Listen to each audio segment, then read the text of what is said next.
ఇక్కడ వచ్చిన మీ అందరికీ యేసుక్రీస్తు పేరిట శుభాభినందనాలు తెలియజేస్తున్నాను.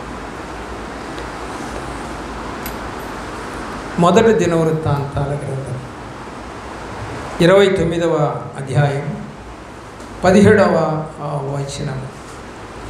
మొదటి దినవృత్తాంతాల గ్రంథం 29వ అధ్యాయం. దేవుని ప్రేమలో ప్రియులరా, 29వ అధ్యాయం 17వ వచనమును జ్ఞాపకం చేసుకుందాం ప్రియులరా.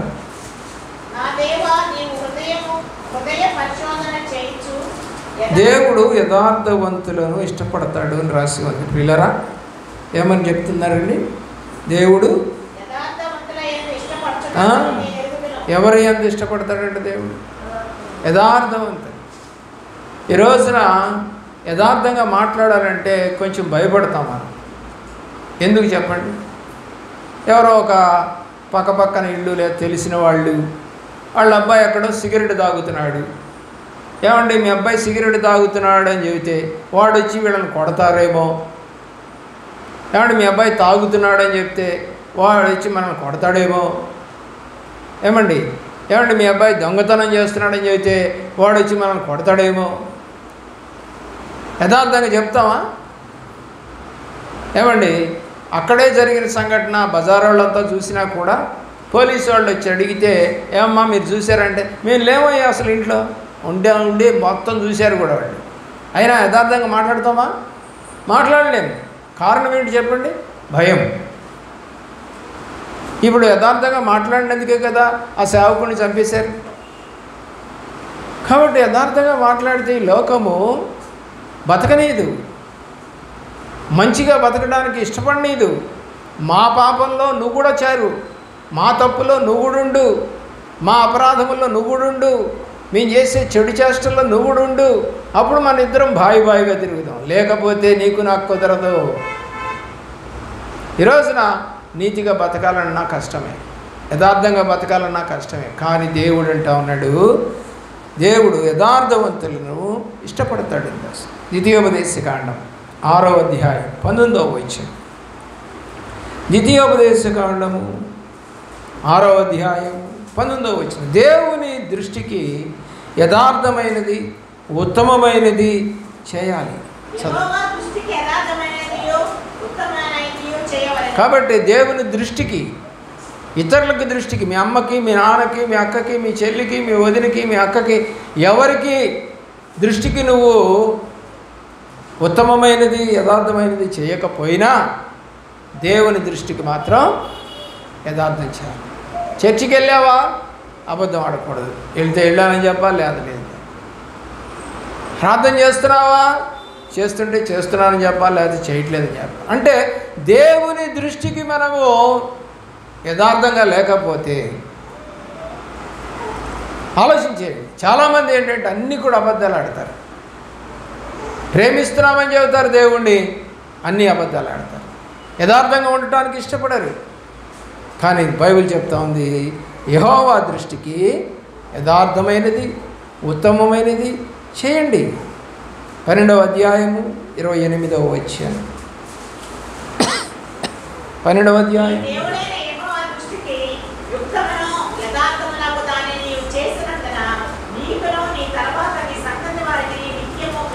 నీ కుటుంబానికి మేలు కావాలా? అయితే నువ్వు యథార్థంగానే ఉండాలి. బైబిల్ చెప్తాను, నువ్వు అలా చేస్తే నీ సంతతికి నిత్యము మేలు. నా కుటుంబానికి ఎందుకు మేలు జరగట్లేదు? ఎందుకు ఆశీర్వాదం రావట్లేదు? ఎందుకు దేవుని కృప రావటం లేదు? ఎందుకు వాళ్ళు రక్షణ పొందట్లేదు? అంటే నువ్వు యథార్థమైనది చేయటం లేదు అని బైబిల్ చెప్తాను. చెయ్యి, చేస్తే నీ సంతతికి నిత్యము మేలే. హల్లెలూయా. ఎప్పుడంట? నిత్యము, డైలీ. మంత్రులు కాదు, లేదా సంవత్సరాలు కాదు, ప్రతి నిత్యము నేను నీకు తోడుగా ఉంటాను, మేలు చేస్తూ ఉంటాను. ఎందుకో తెలుసా? మీ అమ్మా నాన్నలు మేలు చేశారు. ఏమన్నాడండి? దేవుని యొక్క ప్రేమలో యాకోబుతో దేవుడు ఏమని చెప్పాడు చెప్పండి? లేకపోతే మోషేతో ఏమని చెప్పాడు చెప్పండి? అబ్రహాము దేవుడను, ఇస్సాకు దేవుడను, యాకోబు దేవుడను. అదేంటండి? ఎందుకని? వాళ్ళ దేవుడని చెప్పుకున్నాడు ఆయనే. వాళ్ళు యథార్థంగా నడిచారు. తరాలు, అబ్రహాము నుంచి వచ్చిన తరం ఇస్సాకు, ఇస్సాకు నుంచి వచ్చిన తరము యాకోబు, యాకోబు నుంచి వచ్చిన తరము యోసేపు, యోసేపు నుంచి వచ్చిన తరము ఎఫ్రాయిం. తరతరములకు నేను దేవుడను. ఎందుకు? యథార్థంగా ఉన్నారు కాబట్టి పిల్లలకు నేను మేలు చేశాను. ఎందుకు చెప్పుకున్నాం వాళ్ళ గురించి గొప్పగా? ఎక్కడో అబ్రహాము, ఎన్ని తరాలైపోయింది, ఎందుకు చెప్పుకున్నాం గొప్పగా? యాకోబు సంతతి 12 గోత్రాలైనటువంటి ఇశ్రాయేలు ఇప్పటి వరకు నిలిచి ఉన్నారు. మనకు తెలియని రోజులు 6000 సంవత్సరాల క్రితం జరిగిన సంఘటనలో అబ్రహాము నీతిగా నడిచినందుకు ఎన్ని తరాలండి? 6000 సంవత్సరాలైంది. ఇప్పటికే ఆ తరాలు నిలబడి ఉన్నాయి. చెప్పిందేంటి దేవుడు? నీ సంతతికి మేలు చేస్తాను. కావాలా నీకది? నీకు కావాలా? నీ సంతతికి మేలు కావాలా? కావాలంటే నువ్వు యథార్థంగానే నడుచుకోవాలి, ఉత్తమమైనది చెయ్యాలి. 13వ అధ్యాయం 18వ వచనం. నీ దేవుడైన యెహోవా దృష్టికి యథార్థమైన దాన్ని చేయించు. నీ దేవుడైన యెహోవా మాట వినినప్పుడు యెహోవా తన కోపాగ్ని నుండి మళ్ళుకొని నీ అంత కనికరపడి నిన్ను కరుణించి నీ పితరులతో ప్రమాణం చేసిన రీతిని నిన్ను విస్తరింప చేయనట్లు నిర్మూలన చేయవలసిన దానిలో కొంచెమైన యథార్థమైనది గనక నువ్వు చేస్తే, దేవుడు చెప్తున్నటువంటి మాట, నా కోపాన్ని నీ మీద నుంచి మళ్ళీ చేస్తా. అంటే నీ మీద కోపం ఉంది నాకు. ఒక కుమార్తె ఒక కుమారుడు తప్పు చేశారు. దేవుని ప్రేమిస్తున్న పిల్లలు, కోపం రగిలిపోతూ ఉంది తండ్రికి తల్లికి ఇద్దరికి. ఇప్పుడు ఏం చేయాలి చెప్పండి? భయపడుతూ ఉన్నారు ఇద్దరు పిల్లలు అనుకుందాం. ఏం చేయాలి వాళ్ళు? ఎవరో ఒక మంచి క్రైస్తవురాలు మంచి సలహా ఇచ్చింది. మంచి సలహా, ఎడబాకండిరా, నాన్న కొడతాడని భయం నీకు ఉంది కదా మీకు ఇద్దరికి, ఎందుకు చేశారు తప్పు? సరే చేశారు, చేసి ఇప్పుడు మీరు పారిపోతే కుదరదు. మీరు అలా చేసి ఏ ఇంట్లోనో కూర్చొని ఏ ఇంట్లోనో అన్నం తిని లేదా కనపడకుండా తిరిగితే కుదరదు. మీరు పోయి ఇద్దరు పోయి మీ అమ్మ నాన్న కాళ్ళు పట్టుకొని మమ్మల్ని క్షమించండి, మేము ఇంక చెయ్యం, మా తప్పు ఒప్పుకుంటున్నాం అని అడగండి. మీ నాన్న మీ అమ్మ కోపము మళ్ళించుకుంటారు. హల్లెలూయా. కాదా? కాదా? ఆలోచన చేయండి. తప్పు చేసిన వాళ్ళు ఆ యొక్క తల్లిదండ్రుల దగ్గరికి వెళ్ళి పాదాలు పట్టుకొని ఇక చెయ్యం, క్షమించండి అని అడిగితే భూమి మీద ఉన్న తల్లిదండ్రులు కూడా కరిగిపోతారండి. అయితే ఇక్కడ ప్రభు అంటున్నాడు, నేనే కరిగిపోతా. కరిగిపోయి మీరు యథార్థంగా కనుక నడిస్తే నా కోపాన్ని మార్చుకుంటా, తీసేస్తా మీ మీద నుంచి. అంటే దేవుడికి కోపం ఉన్నట్టో లేదా? ఇప్పుడు ఉంది. ఆ కోపం మళ్ళాలంటే మనము సౌమ్యంగా ప్రవర్తించాలి, యథార్థంగా ప్రవర్తించాలి. లేదంటే అది ఎవరి మీదకి వస్తుంది? పిల్లల మీదకి వస్తుంది. పారిపోవటం జరుగుద్ది, లేదా చచ్చిపోవటం జరుగుద్ది. మేలా అది? మొన్న ఎవరో చెప్తా ఉన్నారు, 7 ఏళ్ళు అయిందంటే ఇంతవరకు వాళ్ళు ఆయన కనపట్టలేదంట. ఎంతమ్మా వయసు అని అంటే 35 ఏళ్ళు ఉంటాయండి. 35 ఏళ్ళు మొగుడు వెళ్ళిపోయాడట. 7 ఏళ్ళు అయిందంట ఇప్పటికి, దొరకలేదంట. ప్రియులరా, అతను చనిపోయాడా బతికున్నాడా ఎక్కడున్నాడు ఏ వివరాలు లేవు. ఎందుకంటే ఒక మామూలు మనుషులు కాబట్టి, డబ్బు ఖర్చు పెట్టలేరు కాబట్టి, రాష్ట్రాలు తిరగలేరు కాబట్టి. నల్లబాడులో ఒక రెడ్ల కుమారుడు మా దగ్గర చదువుకున్నాడు, వాడి పేరు లక్కిరెడ్డి ఏదో ఉన్నట్టుంది. వాడు తప్పిపోయాడు. 5వ తరగతి అయిపోయిన తర్వాత వాడు వెళ్ళిపోయాడు, తప్పాడు. ఎక్కడికి వెళ్ళాడో తెలియదు, పేరేదో గుర్తులేదు నాకు పూర్తిగా. వాళ్ళు ఒకసారి నన్ను అడిగారు వచ్చి, అయ్యా మా అబ్బాయి ఇలా వెళ్ళిపోయాడు. ఎక్కడున్నాడు అంటే, నేను ప్రార్థన చేసినప్పుడు దేవుడు నాతో చెప్పాడు, మీ అబ్బాయి ఎక్కడో ఒక హోటల్లో పనిచేస్తున్నట్టుగా నాకు కనపడుతున్నాడు అని నేను చెప్పాను. హోటల్లో అదే ఆ గ్లాసులో ఎన్ని తీసి తుడుస్తుంటారు కదా, అలా కనపడ్డాడు నాకు. దేవుని యొక్క ప్రేమలో ప్రియులారా ఆలోచించేయండి. ఇంకా దాన్ని పట్టుకొని వాళ్ళు ప్రతి హోటల్ తిరుగుతూ ఉన్నారండి. ఏది కాక హోటల్స్ అంటారు, తిరిగారు. అంటే వాళ్ళు తక్కువ ఇది కాబట్టి, డబ్బులు లేని వాళ్ళు కాబట్టి అలాగా ఉంటారని వాళ్ళు అనుకున్నారు. సరే తిరిగారు, సంవత్సరం తిరిగారు, దొరకలా. అన్ని హోటల్స్, గుంటూరులో ఉన్న హోటల్స్, విజయవాడలో ఉన్న హోటల్స్, 10 మంది పోయి ఎక్కడెక్కడ హోటల్ ఉంటే ఆ హోటల్లో అడిగి బొమ్మ చూపించి వెళ్ళి అడుగుతున్నారు, లేరు అని. వాళ్ళకి అనుమానం వచ్చింది, అయ్యగారు చెప్పింది నిజమా కాదా. నా దగ్గరికి వచ్చారు, అడిగారు నన్ను. అడిగితే నేను చెప్పాను, మీరు ఏ హోటల్స్ తిరిగారంటే, అలా కాదమ్మా, పెద్ద హోటల్స్ కూడా వెళ్ళండి, కొంచెం పెద్దగా ఉంటాయి కదా, ఆ హోటల్స్ కూడా వెళ్ళండి, చూడండి. అందులో ఎందుకు ఉంటాడు అయ్యా, వాళ్ళు ఎందుకు పెట్టుకుంటారు, పారిపోయించండి అని అంటారు. ప్రయత్నం చేయండి అమ్మా, దేవుడు మాట ఇచ్చాడు కదా, ప్రయత్నం చేయండి. వాళ్ళు అప్పుడు ప్రయత్నం చేస్తే ఒక 2-3 నెలలకి ఒక చోట వాడు దొరికాడు, ఉన్నాడు. సేమ్ అదే పొజిషన్లో ఆ బల్లలు తుడుస్తూ వాడు కనపడ్డాడు. ప్రియులారా ఆలోచించేయండి, దేవుడు కృపామయుడు. మనం గనక యథార్థంగా ఉంటే తన కోపాన్ని మార్చుకుంటాడు. యోనా ఏం చేశాడు చెప్పండి, తన తప్పును ఒప్పుకున్నాడు. మీకు కనపడుతుంది 2వ అధ్యాయంలో, యోనా గ్రంథంలో ఏం జరిగింది. తీసుకెళ్ళి సముద్రంలో వేసేసారు 1వ అధ్యాయంలో. 2వ అధ్యాయంలో చేప కడుపులో అతను ప్రార్థన చేస్తూ ఉన్నాడు. ప్రార్థన చేస్తూ ఉంటే దేవుడు ఏం చేశాడు, మళ్ళీ తీసుకెళ్ళి అతను చంపాడా, చంపలా, తీసుకెళ్ళి నీనివే పట్టణంలో వదిలేశాడు. ఎందుకు వదిలేశాడు, సువార్త చెప్పడానికి.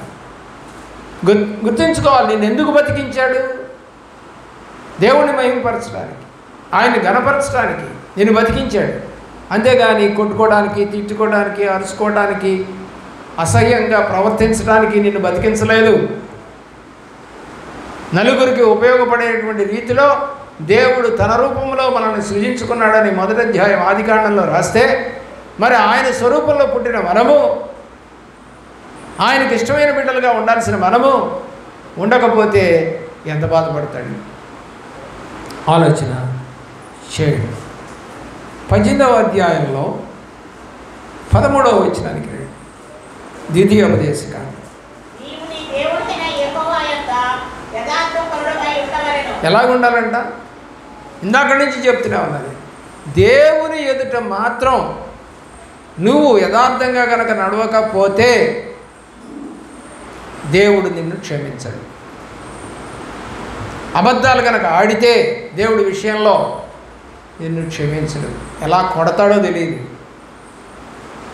ఏ రోగంతో కొడతాడు, ఏ బాధతో కొడతాడు, ఏ ఆర్థికపరమైనటువంటి దాంతో కొడతాడు, చదువు లేకుండా కొడతాడు, ప్రమోషన్ లేకుండా కొడతాడు, ఉద్యోగం లేకుండా కొడతాడు, పెళ్ళి కాకుండా కొడతాడు, పిల్లలు లేకుండా కొడతాడు. తెలీదు ఏంటంటే అలాగా. అవును, ఎందుకంటే దేవుడు మానవుల్ని, పురుషుని స్త్రీని తయారు చేసిన దేనికి, వాళ్ళిద్దరూ భార్యాభర్తలుగా కలిసి ఉండాలనే కదా. ఆలోచించేయండి, ఏదైతే మనకి దేవుడికి వ్యతిరేకంగా మనం నడుస్తున్నామో, యథార్థంగా నడవమో, కొన్ని దెబ్బలు మనకు తగులుతాయి. అదేంటండి, యథార్థంగా నడిచే వాళ్ళకి కూడా తగులుతున్నాయి కదా. యథార్థంగా నడిచే వాళ్ళకి తగులుతున్న దెబ్బలేమో దేవుని పరీక్షలు. అది యోబు గ్రంథంలో మీకు కనపడుతుంది. యథార్థంగా నడిచే వాళ్ళకి కూడా దెబ్బలు తగులుతున్నాయి, కానీ అది దేవుని యొక్క పరీక్షలు. పౌలుకు కూడా తగిలినాయి, శిష్యులందరికీ తగిలినాయి దెబ్బలు. ఎందుకు కొట్టారండి వాళ్ళంటే, వాళ్ళు యథార్థంగా నడుస్తున్నారు, వాళ్ళకు కూడా దెబ్బలు తగులుతాయి. దేవుని యొక్క ప్రేమలో ఒకసారి ఆలోచించి, నువ్వు యథార్థపరుడు అయి ఉండాలి దేవుడి దృష్టిలో. దేవునికి ఎలా కనపడ్డాడు యోబు, దేవుడికి యథార్థవర్తనుడిగా కనపడ్డాడు. 12వ అధ్యాయం సంఖ్యాకాండంలో మోషే ఎలా కనపడ్డాడు దేవుడికి?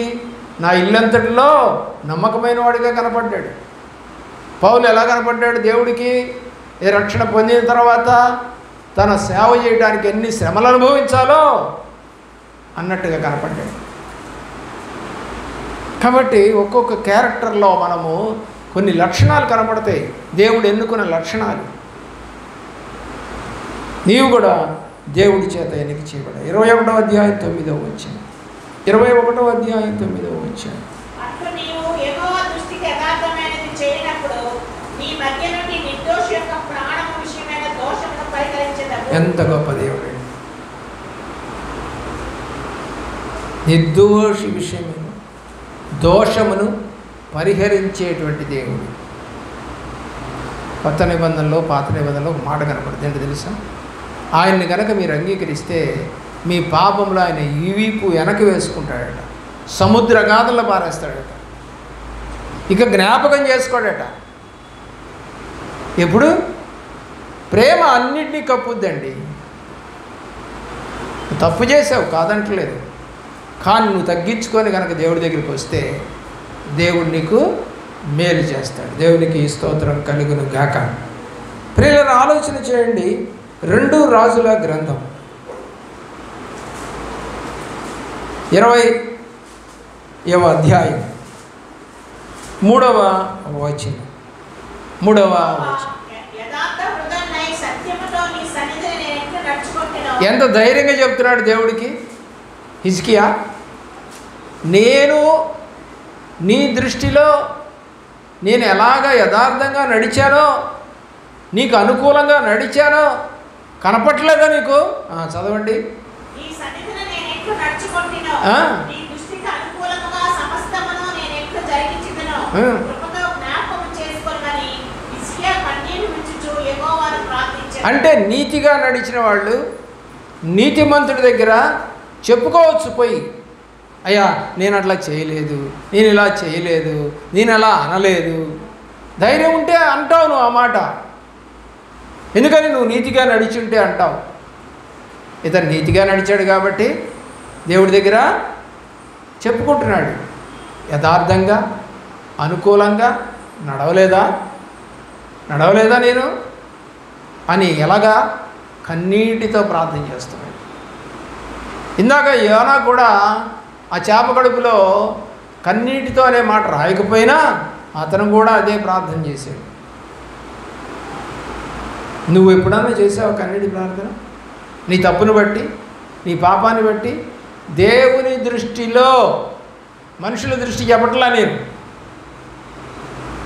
దేవుడి సన్నిధికి వచ్చే విషయంలో, ప్రార్థించే విషయంలో, కనిపెట్టే విషయంలో, బైబిల్ చదివే విషయంలో, దేవుని ఘనపరిచే విషయంలో, ఏ విషయంలో అన్నా నువ్వు తక్కువ చేసావా? మనుషులను ఘనపరిస్తే దేవుడికి ఘనత రాదు. బైబిల్ యెహోషువ గ్రంథంలో ఒక మాట అంటాడు, నన్ను ఘనపరచు వారిని నేను ఘనపరుస్తాను. సమూయేలు గ్రంథంలో కూడా ఉంటుంది. నువ్వు దేవుణ్ణి ఘనపరచాలనే మాట నీకు జ్ఞాపకం వస్తే నువ్వు అసలు చెడుతనమే చేయవండి. ఒక తాగుబోతుల దగ్గర కూర్చున్నావు, నువ్వు దేవుణ్ణి ఘనపరిచే వ్యక్తివి, ఉండబుద్ధి అవుద్ది? అక్కడ కుదరదు, ఉండబుద్ధి అవ్వదు. అవహేళన చేసేటువంటి మనుషుల మధ్య ఉండబుద్ధి అవుద్దా? ఉండబుద్ధి అవ్వదు. తిట్టుకునే చోట, కొట్టుకునే చోట వెనక్కి వెళ్ళిపోతాం. ఎందుకంటే అది దేవుని దృష్టికి వ్యతిరేకమైనది. కాబట్టి దేవుని ప్రేమిస్తున్న ప్రియ బిడ్డలారా, హిజ్కియాకి దేవుడు ఏం చేశాడో తర్వాత మీ అందరికీ తెలుసు. ఏం చేశాడు? వెంటనే తన సేవకుడికైన యోషియాకి చెప్పి పోయి 15 సంవత్సరాల ఆయుష్ పెంచాను పోమని చెప్పాడు. ఎవరికి వచ్చిందండి ఇది? యథార్థంగా నడిచినందుకు. చాలామంది సాక్ష్యం చెబుతారు, నేను ఆసుపత్రిలో ఉన్నప్పుడు తీర్మానం చేసుకున్నాను, ఇక నా దేవుడికి ఇష్టపూర్వకంగా నడుస్తానని తీర్మానం చేసుకున్నాను, నన్ను దేవుడు బతికించాడని. ఎన్ని సాక్ష్యాలో నీకు లేదా? నేను కూడా యథార్థవంతుడిగా నేను ప్రభు సన్నిధిలో ప్రార్థన చేశాను, కన్నీరు గార్చాను, ఇక నా కుటుంబానికి మేలే, నా జీవితానికి మేలే, నేను ఏ తట్టు తిరగటం లేదు. పిల్లరా బైబిల్ సెలవిస్తూ ఉంది. మొదటి రాజుల గ్రంథం 3వ అధ్యాయం 6వ వచనం. 3వ అధ్యాయం 6వ వచనం. దావీదు నీ దృష్టికి అనుకూలముగా సత్యమును నీతిని అనుసరించి యథార్థమైన మనసు గలవాడై ప్రవర్తించిన. ఎలా ప్రవర్తించాడంటే దావీదు గురించి దేవుడు సాక్ష్యం. దేవుడు దావీదు యథార్థంగా ప్రవర్తించాడని చెబుతున్నాడు. మీ ఇంట్లో వాళ్ళు ఎవరైనా చెబుతారా నీ గురించి? పక్కన వాళ్ళు చెబుతారా? ఏమంటే అబద్ధం ఆడరండి, నిజం చెబుతారండి, ఎవరికి హాని చేయరండి, కొండాలు చెప్పరండి, అబద్ధాలు చెప్పరండి. ఉందా సాక్ష్యం? దేవుడు దావీదు విషయంలో సాక్ష్యం చెబుతా ఉన్నాడు. 9వ అధ్యాయం 4-5 వచ్చిన. 9వ అధ్యాయం 4-5 వచ్చిన. నీ తండ్రి అయిన దావీదు నడిచినట్లు నీవును యథార్థ హృదయుడై నీతిని బట్టి నడుచుకొని నేను నీకు సెలవిచ్చిన అంతటి ప్రకారం చేసి నా కట్టడలను విధులను అనుసరించిన ఎడల నీ సంతతిలో ఒకడు ఇశ్రాయేలు మీద సింహాసనాసనుడై ఉండక. ఎంత గొప్ప పని అండి! యథార్థంగా నడిస్తే నిన్ను ఎక్కడ పెడతాడంట? ఆ దేశంలోనే ఉన్నతమైన పదవి కలిగినటువంటి రాజుగా నిన్ను చేస్తారు. వద్దా? నీ పిల్లలకి రాజులు అవ్వటం నీకు ఇష్టం లేదా? దావీదు యథార్థంగా నడిచాడు కాబట్టి తన కొడుకును కూడా నువ్వు నడువయ్యా, నీ కొడుకులను కూడా నేను తీసుకెళ్ళి రాజులను చేస్తానని ప్రభువారు చెప్తా ఉన్నారు. నడుస్తావా? నీ పిల్లలు మంచి స్టేజ్లో, మంచి అందరి చేత కొనియాడబడి, గౌరవించబడి, కీర్తించబడి, ఘనపరచబడేటువంటి పరిస్థితి రావాలంటే తల్లిదండ్రులారా, ముందు మీరు యథార్థంగా నడవండి. మీరు యథార్థత లేకపోతే మీ పిల్లలకి రాదు. గమనించాల్సిందిగా కోరుతా ఉన్నాం. 11వ అధ్యాయంలో 4వ వచనం. 11 4వ వచనం.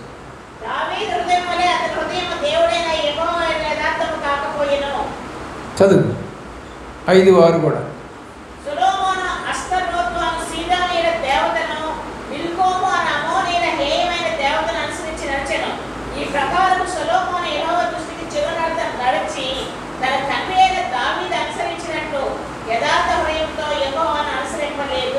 పెద్దవాడైపోయి రాజు అయిపోయిన తర్వాత చివరి రోజుల్లో అంట ఎలా నడవలేదంట. నాకు ఇది ఎప్పుడు గుర్తొస్తుంది సంఘాన్ని చూస్తే. బాప్తిజం తీసుకున్నప్పుడేమో అమ్మ ఫైర్, అయ్యగారు ఏం చెబితే చేసేసేవాళ్ళం. అమ్మో దేవుడు సన్నిధి మానేస్తే లేటుకి వెళితే అంత భయమో అనుకొని తిరిగేవాళ్ళు మొదట్లో. ఏది? బాప్తిజం తీసుకునే కొత్తలో. బాప్తిజం తీసుకోవడం అయిపోయింది. ఈ గావురు కప్పలు ఉంటాయి కదా, అవి అంటాయి, ముందు పోయి ఏం చేస్తాంలే, ఎలగబెట్టేది ఏముందిలే. ఏం చెబుతారండి బావురు కప్పలు? పని బాటలు ఏముండవు వాటికి. సొలొమోను ఏమైపోయాడు? యథార్థంగా ప్రవర్తించలేదు. దేశం ఏమైపోయింది? 2గా చీలిపోయింది. ఇశ్రాయేలీలు 10 గోత్రాలు, అలాగే 2 గోత్రాలు యూదా రాజ్యంగా విడగొట్టబడ్డాయి. ఎందుకు? తండ్రి పాపం. దావీదేమో యథార్థంగా నడిస్తే కొడుకును రాజు చేశాడు. ఇప్పుడు ఇతను యథార్థంగా నడవకుండా ఉన్నా కూడా ముందర వాగ్దానం చేశాడు కాబట్టి దేవుడు ఆ వాగ్దానం ప్రకారంగా సొలొమోను కొడుకు కూడా రాజు అయ్యాడు. కానీ దేశము విభాగించబడింది, విడిపోయింది దేశం. ఇంకా అక్కడి నుంచి ఏమైందండి? ఇశ్రాయేలు 10 గోత్రాలకి, యూదా 2 గోత్రాలకి యుద్ధాలు జరుగుతూ వచ్చాయండి. 700 సంవత్సరాలు యుద్ధాలు జరిగాయి వాళ్ళకి. తెలుసా మీకు? బైబిల్ ప్రకారం రాజుల గ్రంథంలో ఎంత శాపం అండి. ఒక తండ్రికి పుట్టినటువంటి కుమారులు విడిపోయి కొట్టుకున్నారా? ఒకానొక సందర్భంలో న్యాయాధిపతుల గ్రంథం చివరి అధ్యాయంలో ఏమండి గమనిస్తే పెళ్ళిళ్ళు చేసుకోవడానికి పిల్లలు కూడా లేరండి. ఎందుకంటే బెన్యామీను గోత్రాన్ని మొత్తాన్ని చంపేశారు. పిల్లలు లేరంట పెళ్ళిళ్ళు చేసుకోవడానికి. ఎందుకని? పాత నిబంధన ప్రకారం ఎవరి గోత్రంలో వాళ్ళు ఆ గోత్రాలను చేసుకోవాలి. పిల్లలు లేని పరిస్థితి వచ్చిందండి. ఏది? భార్యలు లేని పరిస్థితి వచ్చింది. సమాజ ప్రధానులు బెన్యామీను గోత్రంలో స్త్రీలు నశించినట్లు చూచి మిగిలిన వారికి భార్యలు దొరుకునట్లు మనమేమి చేయాలి? లేరండి.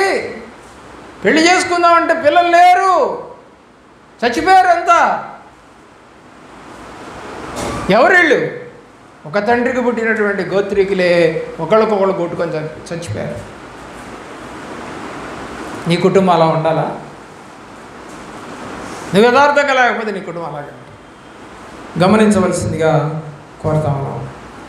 దేవుడు చెప్తా ఉన్నాడు, ఇతర దేవతల తట్టు తిరిగితే యథార్థత పోతుంది, ఉండదు.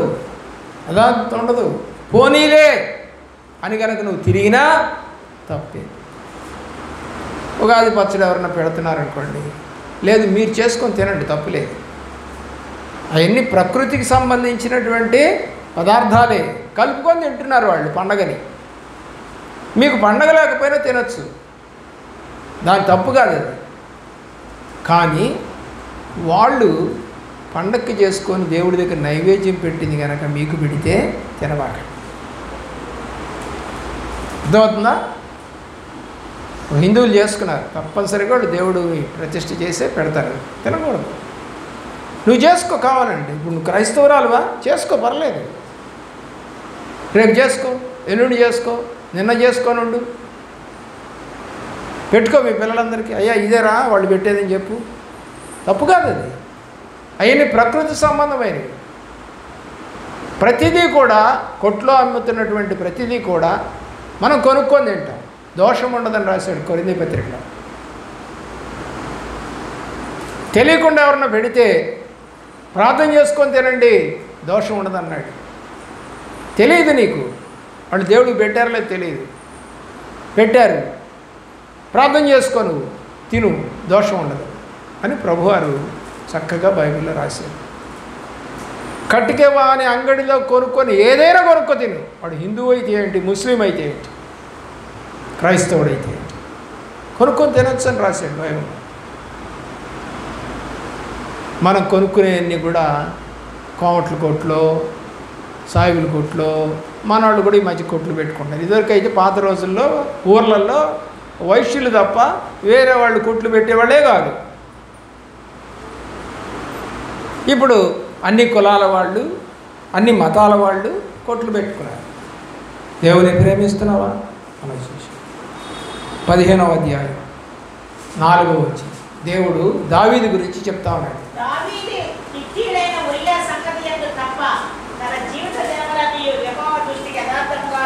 ఒక్కటే తప్పు చేశాడంట, అది కూడా ఒప్పుకున్నాడు. ఇక ఒక తప్పు కూడా చేయలేదు దావీదని దేవుడిని పొగుడుతున్నాడు. దేవుడు దావీదుని పొగుడుతున్నాడు, ఆయనే రాయించాడు ఆ మాట. ఆ ఒక్క విషయం తప్పు చేశాడు, నిజమే. నువ్వు కూడా ఒక తప్పు చేసి ఇక చేయకుండా ఉంటే నిన్ను నేను కూడా పొగుడుతా. కానీ తప్పు మీద తప్పు, తప్పు మీద తప్పు చేస్తూ ఉంటే పొగడబుద్ధి అవుద్దా? ఎన్నిసార్లు రాసినా తప్పుతూ ఉంటే గొప్పగా చెప్పుకోబుద్ధి అవుద్దా? ఎన్నిసార్లు పిలిచినా నువ్వు ఆలస్యంగానే వస్తూ ఉంటే నిన్ను గొప్పగా చెప్పుకోబుద్ధి అవుద్దా? యథార్థత లేదు కదా. దేవుని దృష్టికి నువ్వు యథార్థంగా నడవాలి. ఇక నువ్వు నీ యథార్థతను బట్టి నీ పిల్లలకి మేలు చేస్తాను. బైబిల్లో అనేక మంది అలా యథార్థంగా నడిచారు పిల్లరా. 2 రాజుల గ్రంథం 22వ అధ్యాయం 1-2 వచనాలు. 22:1-2 వచనాలు. యెషయా ఏలనార్పించినప్పుడు 8 ఏళ్ల వాడై యెరూషలేమునందు 31 సంవత్సరములు ఏలెను. అతని తల్లి బొస్కతు ఊరివాడకు అదాయాకు కుమార్తె అయిన యెదీదా. అతను యెహోవా దృష్టికి యథార్థంగా నడుచుచు ఆ మాట మీరు చదివారు కదండి, మొట్టమొదటి మాట. ఎన్ని సంవత్సరాల నుంచి అంటే యథార్థంగా ఉంది అతను? 8వ సంవత్సరం నుంచి. నీకు ఎన్నేళ్ళక్క అన్న, తమ్ముడా, చెల్లి?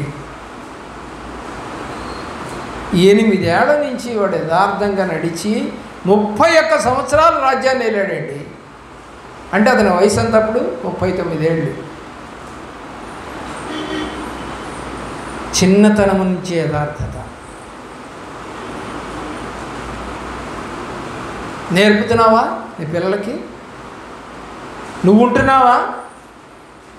యథార్థంగా ఉంటే నీకు మేలు జరుగుతుంది, నీ పిల్లలకు మేలు జరుగుతుంది, తరతరములకు మేలు జరుగుతుంది. నీ తరాన్ని కొట్టివేయడు, నీ ఇంటి పేరుని కొట్టివేయడు, నీ స్వాస్థ్యాన్ని కొట్టివేయడు. చెప్పాను కదా నేను. ఇది ఇప్పుడు 4వ తరంలో మా ఇంట్లో వాళ్ళు ఉంటున్నారు. మా తాత చనిపోయాడు, వాళ్ళ ద్వారా వచ్చిన ఆస్తి అది, డబ్బులు అనేవి. ఆ తర్వాత మా నాన్నగారు వాళ్ళు, ఆ తర్వాత నేను, ఇప్పుడు నా కుమార్తెలు. 4 తరాలు స్వాస్థ్యంగా దేవుడు ఇస్తా వచ్చాడంటే మా పితరులు ఎట్లా నడిచినట్టు? యథార్థంగా నడిచారు. చెప్పుకుంటావు నువ్వు అలాగా? చెప్పుకోగలిగిన సామర్థ్యం నీకుందా? దేవుడైతే చెప్తున్నాడు. దావీదు ఒక్క విషయంలో తప్ప అన్ని విషయాలు యథార్థంగా నడిచాడు. ఏషియా చిన్నతనంలోనే యథార్థంగా నడవటం మొదలుపెట్టాడు. ఇర్మియా, దావీదు వీళ్ళంతా చిన్నతనంలోనే దేవుడి పట్ల శ్రద్ధ కలిగి, భయం కలిగి యథార్థంగా నడిచారు. దేవుడు ఎవరిని ఇష్టపడతాడంట? మూలవాక్యం, యథార్థవంతులను దేవుడు ఇష్టపడతాడు. 2 దినవృత్తాంతాల గ్రంథం 14వ అధ్యాయము 2వ వచనం. 14:2. ఆస యథార్థవంతులుగా నడిచాడు. ఇదే మాట ఇందాక హిజ్కియాకు చదివాము. యథార్థముగాను అనుకూలంగా. ఆశ కూడా అలాగే యథార్థంగాను అనుకూలంగా. 15వ అధ్యాయం 17వ వచనం చూడండి. 15:17.